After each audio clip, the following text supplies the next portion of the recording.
ከናታንማ በጣም ነው የሚበልጠው። ጸባዩስ ብትጨራሽ እኮ ነው የማይደርስበት። ቆይ ኤቢ ትወጂዋለሽ ግን? ማን ቃዲስን? አሁን ማየ በጣም ነው የምወደው። እንዲሁም ቶሎ ብሎ ቀለበቱ እንዲያደርግልኝ ነው የምፈልገው። ኤቢ ከማትወጂው ወንድ ጋር በትዳር አብሮ ከመቀመጥ የጋለ ብረት ምጣድ ላይ መቀመጥ 10 እጥፍ ይሻላል። አይ ምንም ችግር የለውም ማየ። ቃዲስ በጣም ሰው አክባሪ ነው። እኔንም ይንከባከበኛል። በጣም ጥሩ ሰው ነው ማየ። ኤቢ ሰው አክባሪነቱን አየ ጥሩ ነው፣ ግን ትክክለኛ ባህሪውን የምታውቂው አንድ ቤት ውስጥ አብረሽ ስትኖሪ ነው። ሰዎች እያስመሰሉ ብዙ ሊቆዩ ይችላሉ። መድኃኒት ያለችው ነገር ትክክል ነው አባዬ። አባቱ አንተ ነህ? ቆይ አባቱ እሱ ነው ብላ ነገረች? ለዚህ ነው አባዬ ቅረጽ ብላ ያስቀረጽከኝ። ለዚህ ነው። እንዴት መሰለህ ናታን፣ ታሪኩ በጣም ብዙ ነው። አሁን ባለችን ጊዜ ውስጥ ላስረዳ እንችል። እውነት ለመናገር በጣም ደንግጫለሁ። እንዴ ቆይ የዳጣ ነገር ሳያልቅ እማዬ ይሄን ነገር ብታውቅ ሰው የምትሆን አይመስለኝም። ይኸውልህ ናታን፣ ምን መሰለህ አባዬ በጣም አዝናለሁ። እኔ እንዳንተ እማዬን በጣም ወዳታለሁ፣ በጣም አከብራታለሁ። ግን ይሄ በጣም ትልቅ ግፍ ነው። እማዬ በጣም ተበድላለች። መድኃኒት ትክክል ናት። ይልቅ ባለፈው ከሰው የተቀበልከውን ነገር ራስ እንድገዛልኝ እፈልጋለሁ። ምንድን ነው? ጽፌ እሰጥሃለሁ። ምን እንደሆነ ካልነገርሽኝ አልገዛም። እሺ እንደውም ተይው፣ እዛው ስገዛ ራሴ እጠይቃለሁ። መርዝ ነው እንድትገዛልኝ እፈልጋለሁ። ለማን? ለጠላቴ። እንዴ ማን ነው ጠላቴ? ለውሻ ነው እንጂ። እና እኔ ጅብ ነኝ እንዴ ውሻ ጠላቴ የሆነ?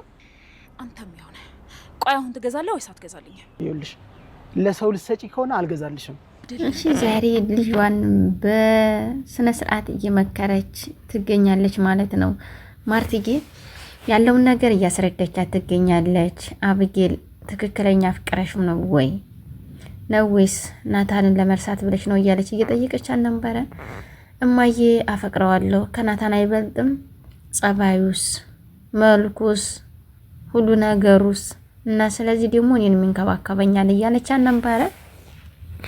ማርትዬም አይ አብጌል የማያፈቅሩትን ሰው ከማግባት ጋለ ብረት ምጣድ ላይ መቀመጥ ያክል ነው ብላለች ማለት ነው። እውነት ከባድ ነው። ምክንያቱም ሳያፈቅሩ ማግባት፣ ሳይፈቀሩም ሆነ ሳያፈቅሩ ማግባት በጣም ዋጋ የሚያስከፍለው ዛሬ ሳይሆን ኋላ ላይ ነው። ስለዚህ ዋጋ ከምንከፍል አስበን አልመን ይሆነናል ብለን ራሳችን ስለን ማድረግ እንጂ ሰው እንደዚህ ይለናል ለሰው ብለን እንደዚህ መሆን የለብንም እኛ። ምክንያቱም አንድ ሰው ሊያናድድን ይችላል፣ ወይም ደግሞ አንድ ሰው የሆነ ነገር ሊለን ይችላልና በዛ ስሜት የማንዋጣውን የዘላለም ጸጸታችንን የዘላለም እሳታችንን፣ ያው ዘላለም ስላችሁ እስከ ሰማይ ቤት እንዳይመስላችሁ ምድራዊ ዘላለማችንን ነው። እኛ መኖሪያችን በሰማይ ነው፣ በምድር ሳይሆን የምድር ስቃይ ነው የምላችሁ። የምድርን ብቻም የሰማይም ሊሆን ይችላል። ምክንያቱም ያን ሰው ፍቅር ከሌለ፣ መልካምነት ከሌለ፣ አስተሳሰብ ከሌለ ምን መንግስተ ሰማያት እንወርሰዋለን? ሁሉም እኮ በትዕግስት ይፈልጋል፣ ሁሉም ነገር በፍቅር ይፈልጋል፣ ሁሉም ነገር በመተሳሰብ ይፈልጋልና ያንን የሚሆነው አንድ ሰው የሚያፈቅረውን ወይም የምታፈቅረውን ስታገባ ብቻና ብቻ ነው። ብዙ ነገሮች አሉ። እርግጥ በህይወታችን ውስጥ ብዙ ውጣ ውረዶች ይኖራሉ። ሰው ለማናደድ ወይም ደግሞ ሰው እኛን የሆነ ነገር አድርጎን ያንን ለመበቀል ያክል ያልሆነ ቦታ ልንገባ እንችላለን። ያንን ግን ቁመን አስበን አውጥተን አውርደን ዝም ብለን ከምንም ጋር ሳናወራ እውነት መናገር ከስልካችን ጋር እንኳን ትተን ዝም ብለን ራሳችን ማዳመጥ አለብን። አንዳንዴ እርግጥ እኔ የምነግራችሁ ነገር ምንድነው፣ በአብዛኛው ሰው የሆነ ነገር ስሜቱ ሌላ ሲሆን በአብዛኛው ሰው ወደ የማይሆን ቦታ ላይ ይገኛል። ህይወቱ ሁሉም ምስቅልቅል ያወጣዋል። ቁማችሁ ሰው ውዶችዬ፣ እውነት ቁማችሁ ስታስቡ የትናንትናው ማንነት ቀይራችሁ የዛሬ ማንነት፣ የትናንትናውን ደካማነታችሁን ቀይራችሁ የዛሬ ጀግንነትና ብርታታችሁን ታያላችሁ ማለት ነው። በጣም ብርታት ይሆናችኋል እንዲያውም። ምክንያቱም አንድ ሰው መልካም ነሽ፣ ጥሩ ነሽ ወይም ጥሩ ነህ እያለ ከሚሸውር ሰው ፈጣሪ ያውጣ እንጂ እነዛን አንድ ቀን ልደርሱባችሁ ትችላላችሁ። አንድ ቀን ሊያጋጥማችሁ ይችላል። በነገሮቹም በወሬዎቹም በሌላ ብዙ ነገሮች አሉ። እነዛን ራሱ መዋጣት አለባችሁና ሩጣችሁ ቸኮላችሁ ወይም ደግሞ ለሰው ብላችሁ ያልሆነ ቦታ ላይ እንዲያትገኙ ነው የምላችሁ ቤተሰብ። እኔ ራሱ አሁን የአቤጌልን ፍቅረኛ አልወደድኩትም። ይቅርታ አድርጉልኝና እኔ እንደዚህ ቱን ያለ ሰው አይመቸኝም። እኔ እንደ ራሴ ነው፣ እንደ ሰው አልነካውም፣ የራሴን ነው። ስለዚህ ወንድ ልጅ ክብር ሲኖረው እሱም ክብር አለው፣ እግዚአብሔር ይመስገን። ክብር የለውም እያልኩ አይደለም፣ እንደውም ሰው አክባሪ ነው። ግን እያስመሰለ መሰለኝ አንዳንዴ የሆነን ለማግኘት አንድ ሰውን ለማግኘት ሰርስሮ ከማንነቱ ለመቀላቀል የማይፈነቅመው ነገር የለም። ግን ቤተሰብ እውነት መናገር ማለት ነው እግዚአብሔርን ከገቡ በኋላ ግን እናንተን ዋጋ ያስከፍሏቸዋል። ለመግባት ብዙ ቢያታክታቸውም ብዙ ቢያንትን ቢላቸውም ከዛ ቦታ ለመውጣት ግን እነሱ አይፈጅባቸውም። ምንም ነገር አይፈጅባቸውም። ምንም ነገር አይሆንም። ምንም ነገር አይሰማቸውም። እናንተን ግን ያልሆነ ቦታ ይጥሏችኋል። ትናንትና ማን ነበር? ዛሬ ምንድን ነው? ትናንትና የሆነ ነገር ሲልሽ ለአንቺ መስዋዕት ብዙ ነገር በህይወቱ እየከፈለልሽ ዛሬም ሆኖ ተቀየረ ብለሽ ማሰብ ቁመሽ ማሰብ አለብሽ። የሚያፈቅርሽን ወንድ የምታፈቅራትን ሴት አግቢ ነው የምለው። እኔ ሌላ የምለው ነገርም የለኝም። አቢጌልን በአብዛኛው ለናታን እንዴት ነው እንዲህ ልታደርግ የቻለችው? ናታንም ዳጣን ነው የሚያፈቅረው፣ አቢጌልን ጭራሹንም አያፈቅርም። እኔ እኮ አንቺን እስከ ዕለቴ ሞቴ ድረስ ነው እያለ ዳጣን እያላት ነበረ።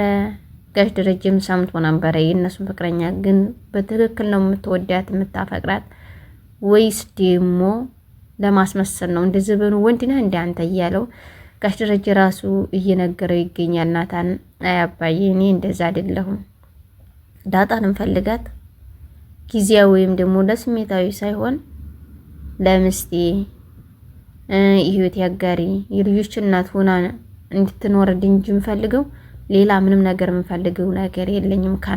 ከዳጣ ከመጣይ ጀምሮ ነው የምወዳት፣ ካየኋት ጀምሬ ነው ማፈቅራት በቃ እያለ እየነገረው ነበረ። እንደዛ ከሆነ በጣም አሪፍ ነው። ግን የፍቅር መሰረቱንና የፍቅር እንትኑን ማወቅ አለብህ ግዴታህን ናታን። ዝም ብሎ ዘው ብሎ የሚገባበት አይደለም። እሺ እያለው እየነገረው ይገኛል። እውነት ነው። ዘው ብሎ መግባት ዘው ብሎ መውጣት አይገኝም። ብዙ መስዋዕት ያስከፍላል በህይወት ላይ። በአብዛኛው የደረሰበት ሊያውቀው ይችላል። በአብዛኛው ብዙ ዋጋ የሚያስከፍለው ከማያፈቅሩት ሰው ጋር አብሮ መኖር ነው። ከማስመሰል ሰው ጋር አብሮ መኖር ነው። እውነት ለመናገር እንደዛ እያለች እናቷም እየመከረቻት ትገኛለች ማለት ነው። እንግዲህ የጋለ ብረት ማለት እንግዲህ አልነግራቸው እንኳን ለጋለ ብረት ቀርቶ አይደለም የሆነ የጋለ ድንጋይ ራሱ ፀሐይ መጥቶት የጋለ ድንጋይ ስናገኝ ስንነካው እንዴት እንደሚያቃጥል ሁሉ ያም እንዴት እንደሚያቃጥል መቼም አይጠፋችሁም ብዬ አስባለሁ ቤተሰብ። እና በመጨረሻም እንደዛ እያለች ትገኛለች ማርትዬ ልጇን እየመከረች። ጋሽ ደረጀም ናታን በጣም ነው ያዘንኩብህ አባዬ፣ እኔ እንደዚህ እኮ አልጠበቅኩም ነበር አንተን የጠበቅኩ በመልካም ነገር ነበር አባዬ፣ ግን እንዴት እንደዚህ ታደርጋለህ? ከአንድ አይሉ ሁለት ትወልዳለህ ከሰላም አንዱስ እሺ ይሁን፣ ሁለተኛ እንዴት ትወልዳለህ? ማየንም እንዲያንተን ማከብራትም መወዳትም። ስለዚህ በማየ ላይ በጣም ግፍ ሰርታችኋል አንተና ሰላም እያለው ይገኛል። ናታን ላስረዳህ እኮ ነገረች እንዴ? ለአንተም ላስረዳህ እኮ ምንም አታስረዳኝም አባዬ። እኔ ራሱ ማመን ነው የተቃተኝ፣ መቀበል ነው የተቃተኝ። ለካ ቪዲዮን ቀርጽልኝ ያልከኝ ለዚህ ነበረ እያለው ነበረ። እና እንዳታጠፋው ናታን ያዙ ቪዲዮ እንዳታጠፋው፣ እኔ ለማርታ ነግራታለሁ፣ እኔ ነኝ የምነግራት፣ ማንም እንዲነግራት አልፈልግም እያለ ነው። ጋሽ ደረጀ የገባበት ችግር በጣም ከእለት እለት እየጨመረ ነው። ጊዜ በሰጠበት ሰዓት ቁጥር ሁሉ አንድ እርምጃ ችግር እየገባ ነው ያለው። እንግዲህ ሳይመስል መግባት ሳይመስል ዋጋ ያስከፍላል ያልኩት እዚህ ላይ ነው ቤተሰብ። ሳይመስለን ገብተን ሳይመስለን ዋጋ የምናስከፍልበት ሁኔታዎች አሉ። በጣም በህይወታችን ሁሉ ውስጥ ማለት ነው። ከባድ ነገሮችን ልንጋፈጥም እንችላለን። ከባድ ነገሮችንም ልናገኝ እንችላለን። ስለዚህ እነዚያን ከባድ ነገሮች ደግሞ መዋጣት ወይም ደግሞ እንትን ማለት ያለብን ቁመን በማሰብ ነው። በስሜታዊ ሁነን በሆነ ችግር ውስጥ በቃ ሰላማተን የሆነ ነገር ሁነን የምንወስናቸውን ውሳኔና ተረጋግተን የምንወስናቸው ውሳኔዎች አንድ አይደሉም። ስለዚህ መረጋጋት ግዴታ ያስፈልገናል። ተረጋግተን ለመወሰን ሳንቸኩል በእርጋታ መወሰን አለብን ቤተሰብ እና እንደዛ እያለች ይገኛለች። መድኃኒትም አሁን ላይ በጣም ነገሮችን ሁሉ እያከረረቻቸው ትገኛለች። መድኃኒት መርዝ እሰጣለሁኝ ለናታን ስለዚህ እያለች በውስጧ ይሄን ነገር ካላረገልኝ በቃ ከባድ ነገር ይፈጠራል እያለኝ ነበረ።